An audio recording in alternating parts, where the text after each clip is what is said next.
Bismillahirrahmanirrahim.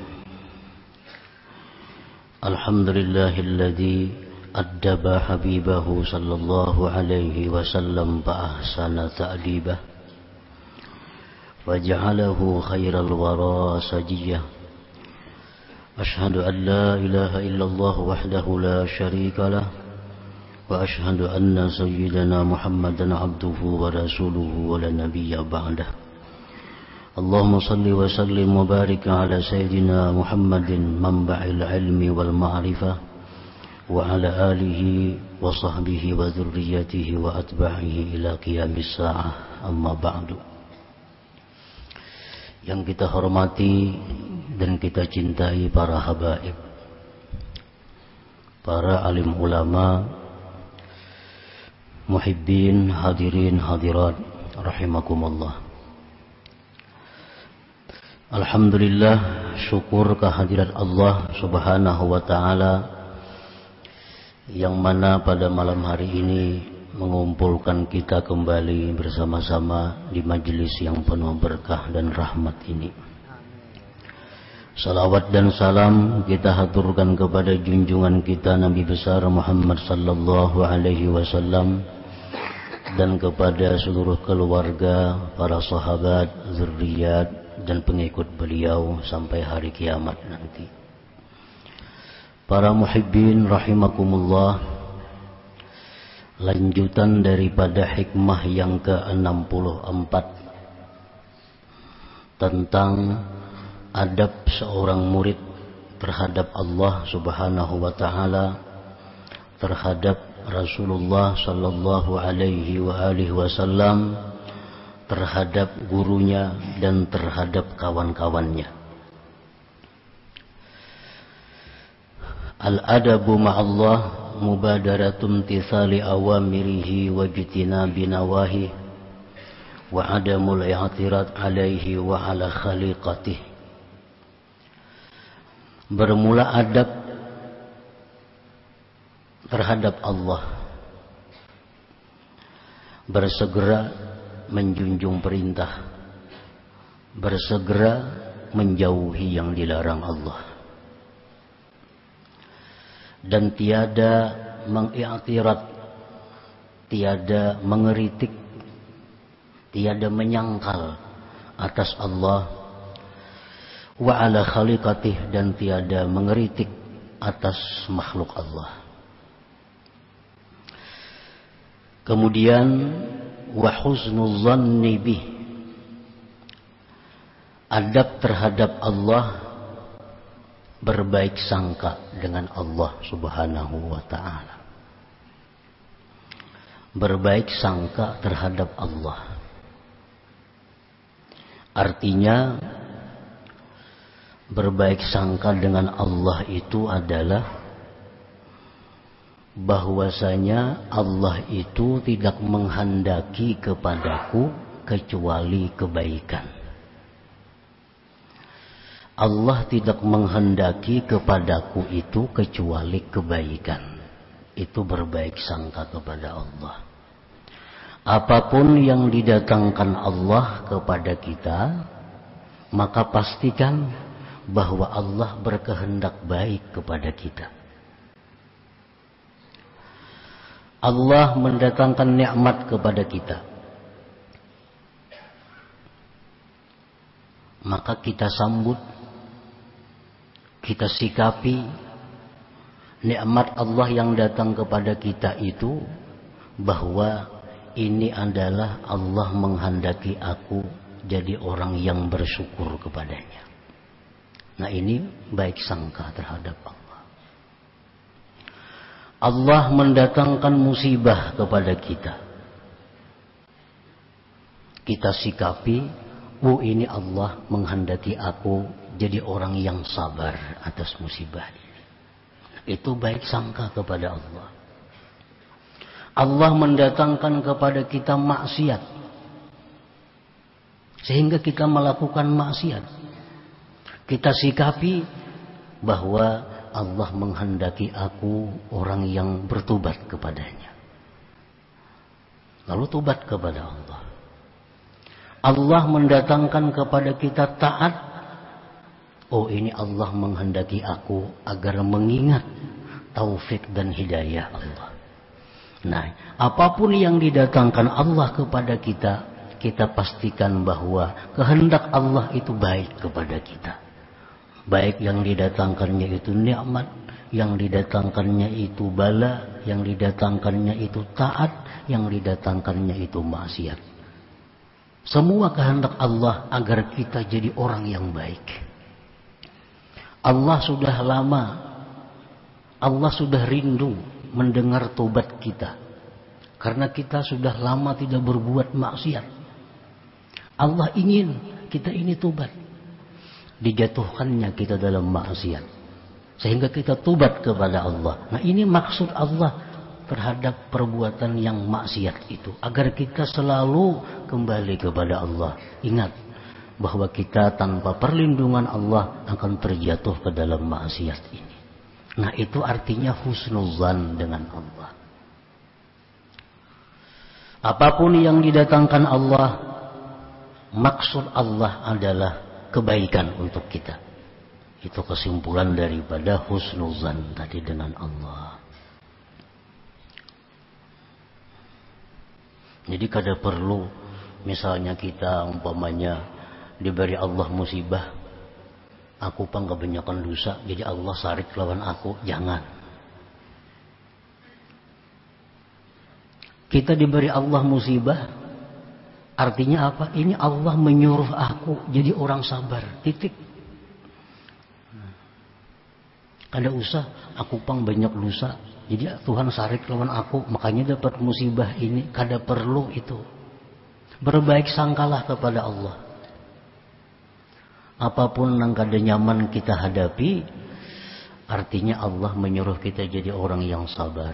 Allah menyuruh kita jadi orang yang ridha kepada ketentuannya. Nah, itu maksudnya husnuzan, baik sangka dengan Allah. Termasuk bagian daripada adab seseorang kepada Tuhannya.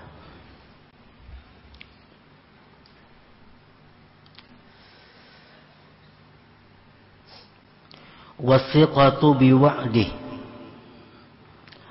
termasuk adab seseorang kepada Allah, percaya dengan janji Allah. Jangan ragu-ragu dengan janji Allah itu.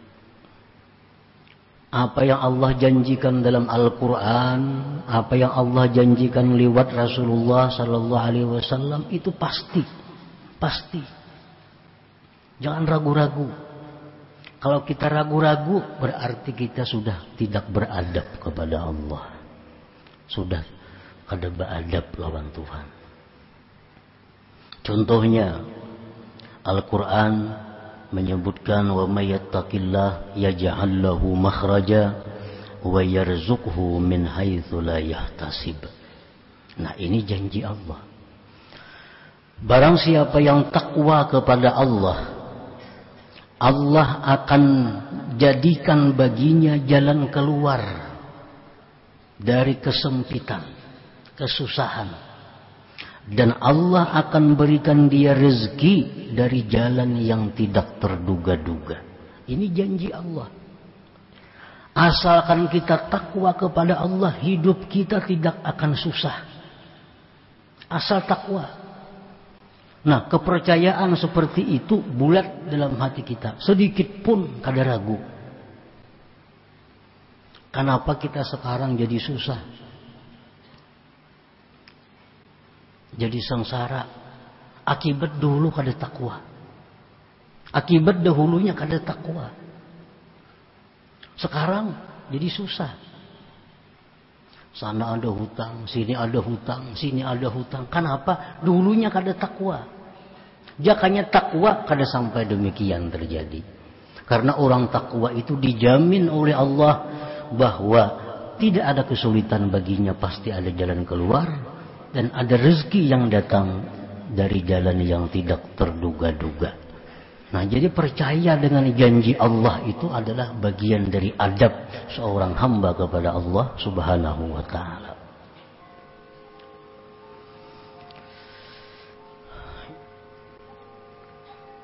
Ada lagi janji Allah dalam Al-Quran, wa ma anfaqtum min syai' fahuwa yukhlifuh.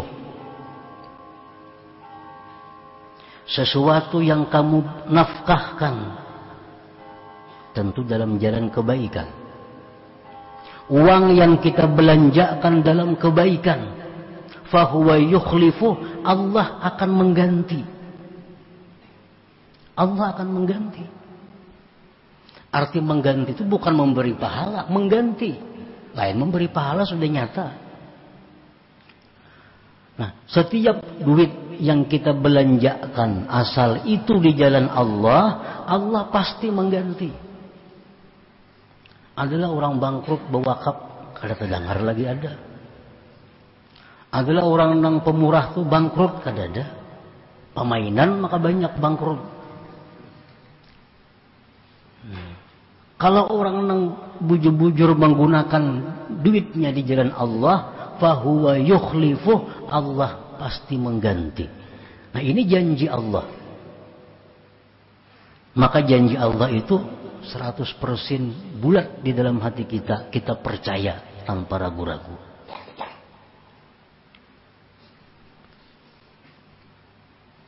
Nah, itu adalah contoh daripada adab batin seorang hamba kepada Allah Subhanahu wa ta'ala. Karena adab ini ada adab zahir, ada adab batin. Adab batin ya kayak tadi contohnya. Wa amma adabu zahir ma'allah, adapun adab yang zahir terhadap Allah. Nah, adab yang zahir, contohnya ka'alla yakshifal aurat walau bi khalwah. Seperti bahwa dia tidak membuka aurat sekalipun di tempat yang tidak ada orang. Walaupun di rumah kada ada orangnya, kada mau berselawar handap. Apalagi turun ke pelatar. Di rumah, di tempat nang sunyi, nya kada mau buka aurat. Kenapa? Beradab dengan Allah. Nah, ini adab zahir. Wa alla yamudda rijlaihi ilal qiblah, dan seperti bahwa dia tidak menghunjurkan kakinya ke kiblat. Nah, jangan hendak berhujur menghadap kiblat. Itu kada beadab zahir kita kepada Allah. Karena kiblat itu Baitullah, rumah yang sangat diagungkan Allah. Kita berhunjurlah menghadap sana. Itu jelas sudah zahir kita kada beradab dengan Allah Subhanahu wa ta'ala. Nah, itu contoh-contohnya. Kemudian al-adabul batin ma'a Rasulillah sallallahu alaihi wasallam, adab batin beserta Rasulullah sallallahu alaihi wasallam, ayyakuna ahabba ilaih min waladihi wa walidihi wan nas ajma'in. Bahwa adalah Rasulullah itu orang yang paling dia cintai, melebihi daripada mencintai anak dan orang tuanya dan manusia seluruhnya. Nah, itu adab kepada Rasulullah. Rasulullah itu mesti dijadikan nomor satu, lebih daripada anak, ibu bapak, siapapun daripada manusia. Ini adab kepada Rasulullah. Cinta kita kepada Rasulullah melebihi daripada cinta kepada siapapun daripada manusia ini. Nah, supaya kawa demikian itu, supaya bisa demikian itu, tentu mempelajari tentang bagaimana Rasulullah Sallallahu Alaihi Wasallam itu. Kalau kita kadang mempelajari tentang beliau, kita kadang akan bisa mencintai beliau seperti demikian. Kalau kita hanya kenal bahwa beliau itu hanya Rasulullah, hanya seorang Nabiullah, kita kadang akan bisa mencintai beliau lebih dari segala-galanya. Nah, perdalam tentang pribadi Rasulullah Sallallahu Alaihi Wasallam. Pelajari tentang bagaimana syafaat-syafaat beliau. Pelajari tentang bagaimana perjuangan beliau untuk kita. Makin banyak kita pelajari, pasti akan menambah kecintaan kita kepada Rasulullah Sallallahu Alaihi Wasallam. Termasuk kita membaca Maulid Nabi. orang yang suka membaca maulid Nabi, paham kada paham, itu akan diberikan Allah kecintaan kepada Rasulullah SAW. Membaca maulid Nabi, ketujuh mendengar maulid Nabi, kada ngerti kada. Orang bakuriak umpat juga bakuriak, padahal kada paham napa nang disambat. Cuma berkahnya cinta kepada maulid Nabi akan diberi Allah kecintaan kepada Rasulullah sallallahu alaihi wasallam. Wa ayyuhibba ahla baitihi wa ashabah. Adab kepada Rasulullah batin adalah bahwa kita cinta kepada keluarga beliau dan sahabat-sahabat beliau. Itu sudah nyata. Bila kita cinta kepada seseorang, pasti kita cinta keluarganya, cinta kepada kawan-kawannya, sahabat-sahabatnya. Cinta kepada Rasulullah, tapi kada cinta kepada keluarganya, kada beradab dengan Rasulullah sallallahu alaihi wasallam. Cinta kepada Rasulullah, cinta kepada keluarga Rasulullah, tapi kada suka dengan sahabat Rasulullah, kada beradab dengan Rasulullah sallallahu alaihi wasallam.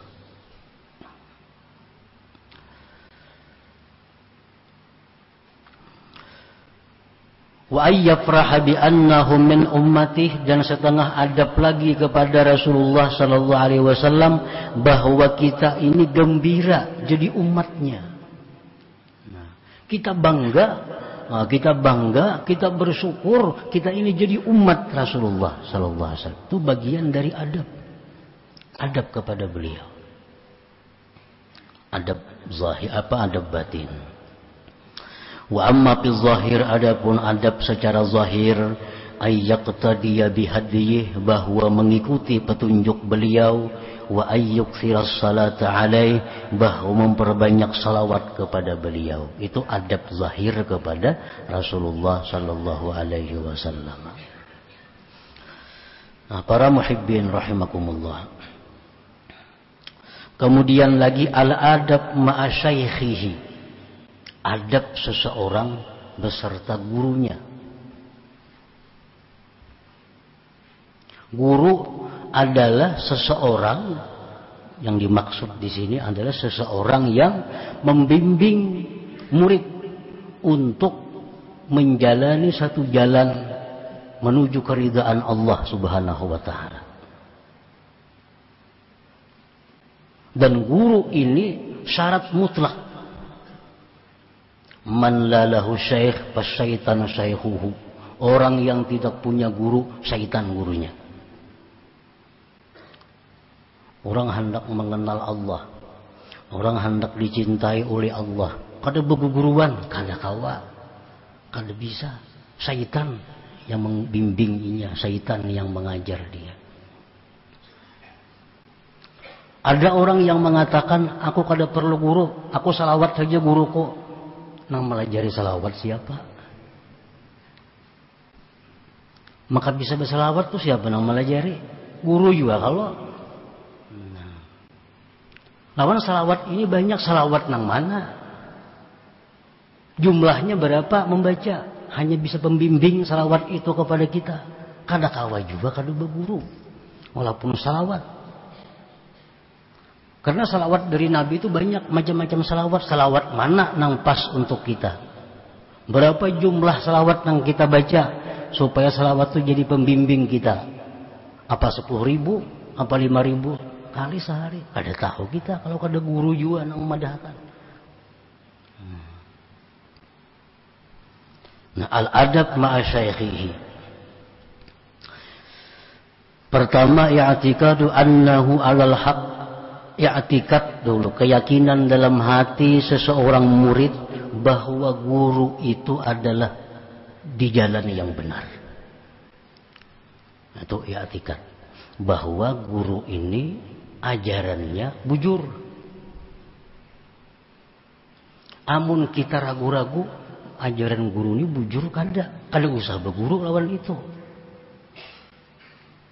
Kada usah berguru. Kita ragu-ragu ajaran si jin itu bujur kada usah berguru. Nah, orang nang kita ulah jadi guru itu orang nang kita yakini bahwa ajaran sidin itu di jalan yang benar. Maka itu diajarkan kepada kita sebelum kita memilih seseorang guru. Kita perlu tahu. Pertama, perlu kita ketahui silsilah keturunan guru itu. Guru itu anak siapa? Cucu siapa? Paling kadang ingat situ. Jangankan hendak memilih guru, milih bini gitu. Takut ini kalau tuh anak siapa tuh bini itu orangnya. Dan Nabi pilih bini keturunannya, apalagi guru. Oh, keturunan siapa? Karena guru itu. Siapa abahnya? Siapa kainya? Bila kainya orang saleh, abahnya orang saleh, berarti guru ini punya hasab ngarannya. Hasab itu lebih dari nasab. Kalau abahnya aja saleh, kainya kada, itu punya nasab yang baik. Tapi belum sampai kepada punya hasab. Kalau punya hasab, itu orang nak abahnya saleh, kainya saleh.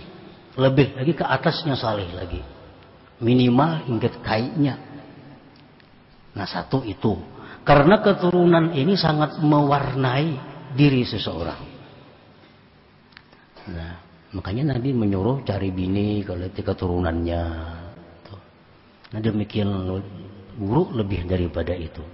Yang kedua, di mana guru itu dulunya menuntut ilmu. Artinya guru itu gurunya siapa? Di mana guru itu bahari mengaji. Nah itu mesti diketahui.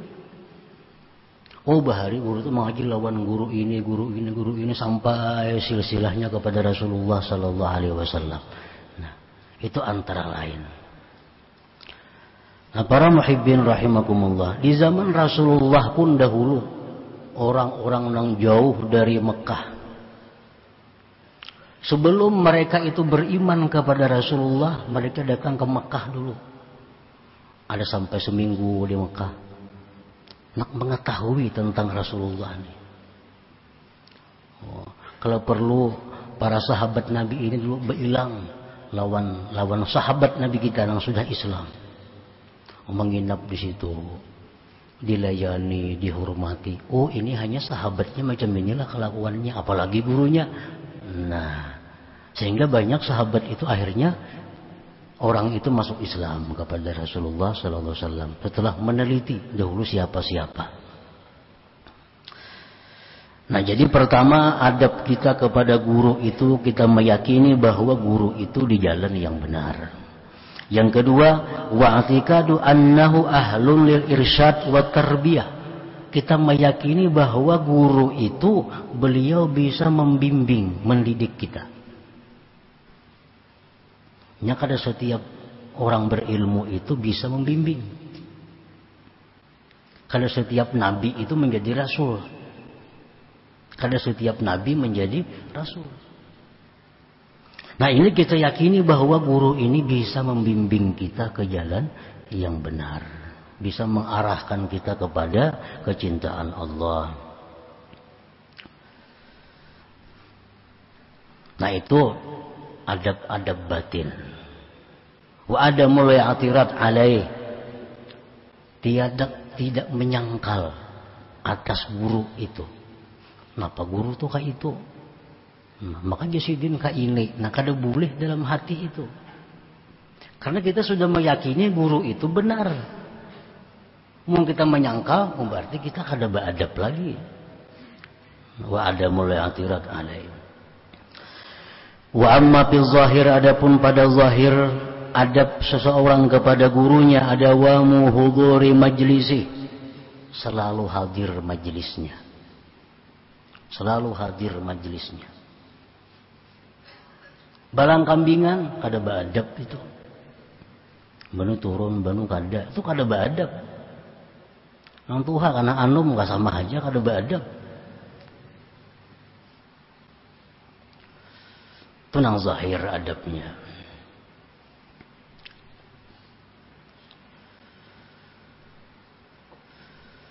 Wa taqdimuhu ala nafsi, mengutamakan guru itu daripada dirinya sendiri.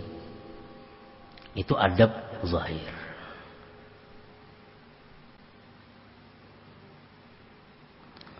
Wa an la yarfa'a sautahu fawqa sautih, dan bahwa tidak menyaringkan suaranya melebihi nyaringnya suara gurunya. Kada boleh juga itu, melanggar adab dalam perguruan. Nah, para muhibbin rahimakumullah. Jadi adab-adab seorang murid dengan guru itu untuk kesuksesan murid. Guru ini kada jadi soal, murid beadab kada tahu urusannya. Beadab muridnya yang untung, kada beadab muridnya yang rugi. Bagi si guru kada ada urusan itu. Nah, kenapa seorang murid itu diperintahkan untuk beradab dengan gurunya? Karena gurunya ini adalah orang yang menghendaki si murid ini beruntung dunia akhirat. Lebih daripada orang tuanya. Nah, itu kalau seorang guru yang benar. Artinya guru yang benar itu menghendaki agar si murid ini jadi orang yang beruntung dunia akhirat. Hanya itu kehendak guru. Kehendak guru kepada si murid agar murid ini jadi orang yang beruntung. Ingat situ aja. Jadi seorang guru ini kadang menghendaki kekayaan si murid, kadang menghendaki itu.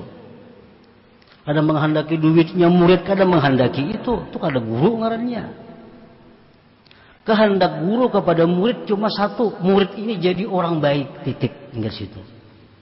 Nah, makanya itu seorang murid ini wajib beradab kepada gurunya, bahkan lebih daripada orang tuanya. Karena kehendak baik guru kepada murid lebih dari kehendak orang tua terhadap kebaikan anaknya sendiri. Nah, itu adab-adab seorang murid kepada guru. Nang zahir tadi. Wa du'a lahu, mendoakan gurunya. Itu bagian daripada adab. Mendoakan guru itu sebelum diberikan Allah kepada guru, muridnya lebih dahulu diberikan Allah. Misalnya si murid yang mendoakan guru, ya Allah, mudahan guru ulun tuh murah rejeki. Inya terlebih dahulu dimurahkan Tuhan rejeki hanya gurunya. Berdahulu diberi Tuhan daripada nang inya doakan itu sendiri. Wa du'a lahu.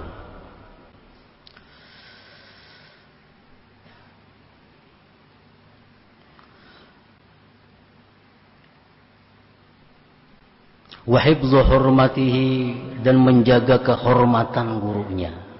Jangan maju-manakan peguruan artinya.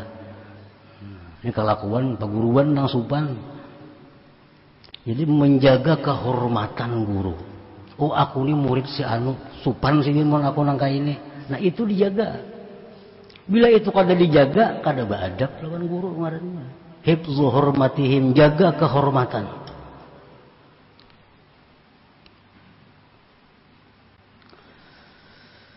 Nah, itu beberapa bagian pokok tentang adab seorang kepada gurunya. Kemudian al-adab ma'al ikhwan, adab terhadap kawan-kawan.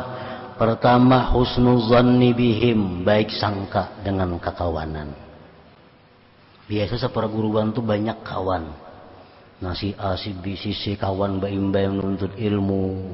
Nah, kekawanan ini, nah ini ada adabnya.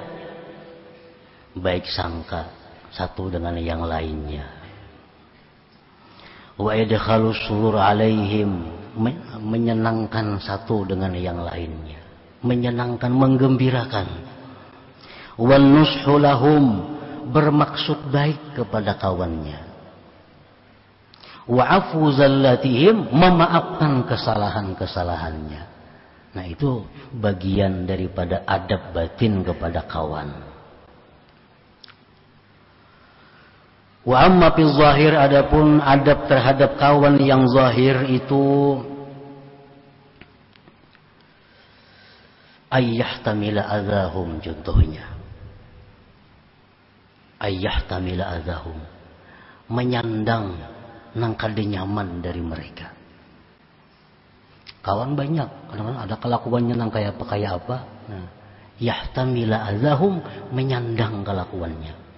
Misal seorang rahatan berzikir, seorang rahatan mengaji, ada kawan seikung ini kuciak besair apa kayaknya, anta ganggu seorang nih, sandangan itu. Nah, itu ngarannya beradab terhadap kawannya. Misalnya kawannya ada bisi kambing, tomat naik ke rumah kita kambingnya, takannya kan itu. Nah, itu membak kawan ngarannya. Masa dikit tak singgung lawan kawan, dikit tak singgung tuh kada bakawan ngarannya bermusuhan itu. Orang kawan tuh saling memaafkan, saling menerima, saling maaf, itu ngaran kawan.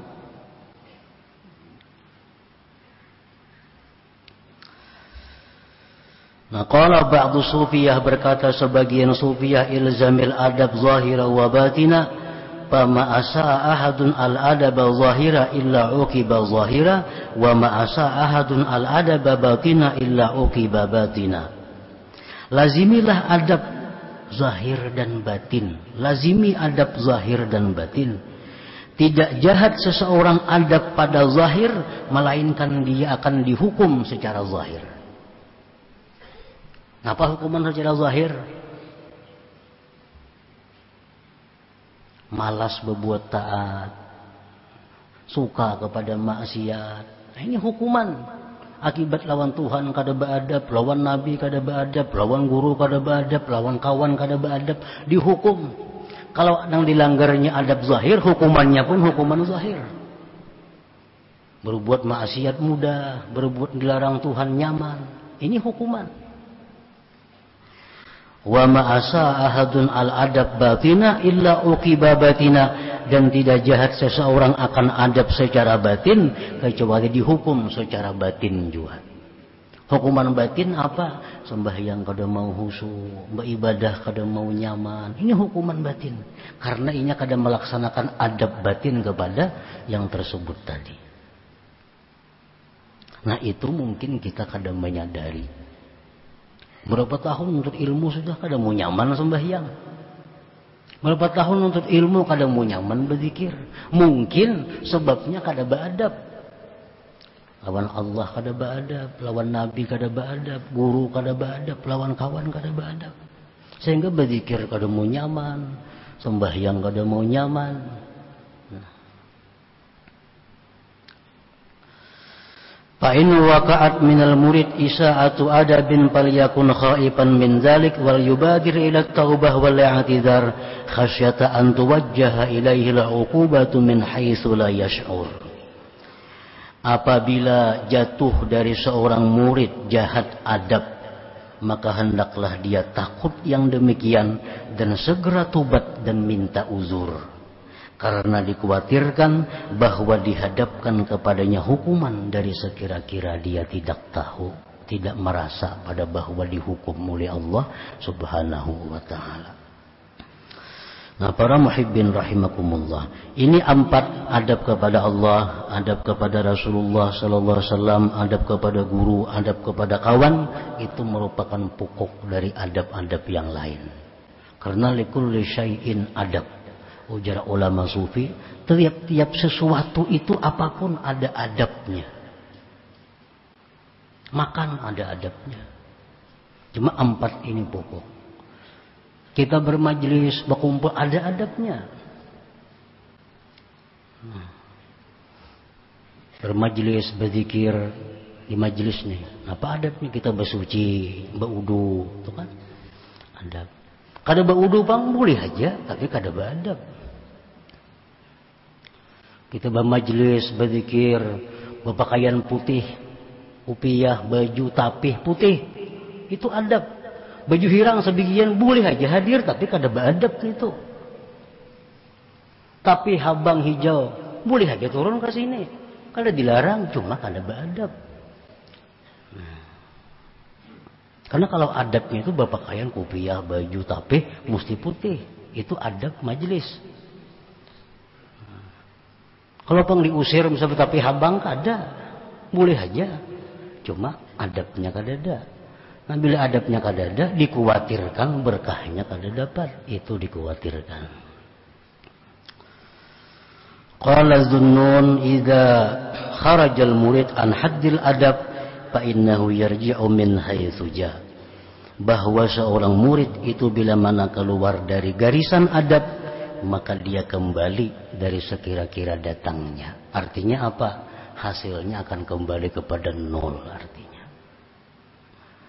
Bila mana kita melanggar satu adab, kita tabulik pulang ke titik awal perjalanan kita.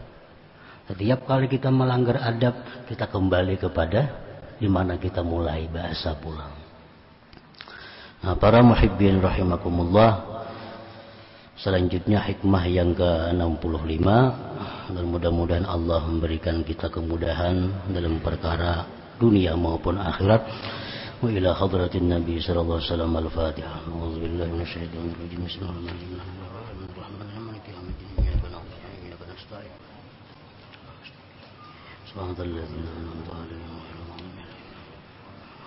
Ya Allah biha, ya Allah biha, ya Allah bihusnil khatimah.